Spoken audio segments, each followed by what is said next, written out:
ఒంగోలులో వైసీపీ రాజకీయం రసవత్తరంగా ఉంది.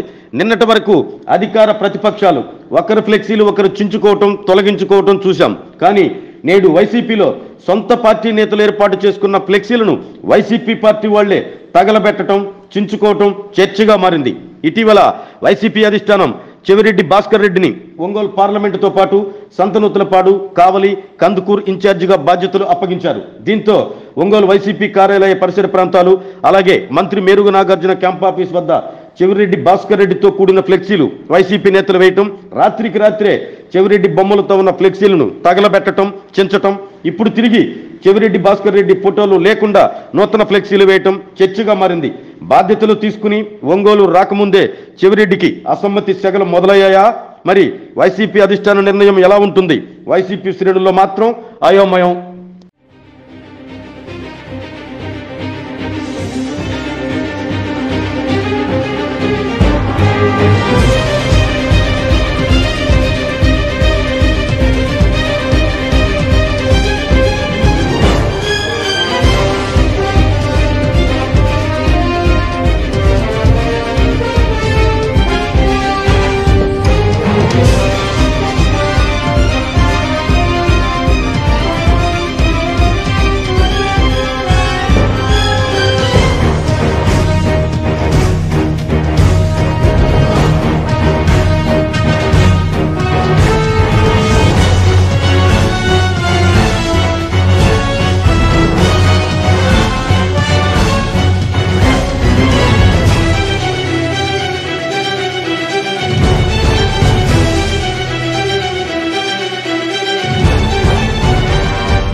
పట్టాను బంగారు తల్లి పెళ్లి కూతురాయనే మనసంతా నిందనే సొంతం బంధం నువ్వే బంగారం నువ్వే. CMI Jewelry for your golden moment. ఇది ఇప్పుడు ప్యాక్ చేయండి. గాజులు వచ్చే నెల తీసుకుంటానులే. వచ్చే నెల ఎందుకు? అంటే పెద్ద ఇన్వెస్ట్మెంట్ కదా, మొత్తం ఒకేసారి కొనడం ఎందుకని. అలా చేస్తే వచ్చే నెల బంగారం ధర పెరిగిపోతుందేమో. కావాల్సినవి తెలిసినప్పుడు కొనడానికి మాత్రం కన్ఫ్యూజన్ దేనికి? మలబార్ అడ్వాన్స్ వెడ్డింగ్ ప్లాన్ ఉందిగా, చెప్పండి. మీరు కొనాలనుకుంటున్న బంగారం మొత్తంలో 10% అడ్వాన్స్ పే చేస్తే చాలు. మేము దాన్ని ఈ రోజు బంగారం ధరకే బ్లాక్ చేసి ఉంచుతాం. ఫైనల్ పర్చేస్ అప్పుడు మీరు బుక్ చేసుకున్న ధర లేదా కొనుగోలు చేసే రోజు ధర రెండిట్లో ఏది తక్కువైతే ఆ ధరకే పొందొచ్చు. అంటే రిస్క్ చిన్నది, ఆనందం పెద్దది. బాగుంది కదా. నా కుటుంబం, నా సంబరం, నా మలబార్.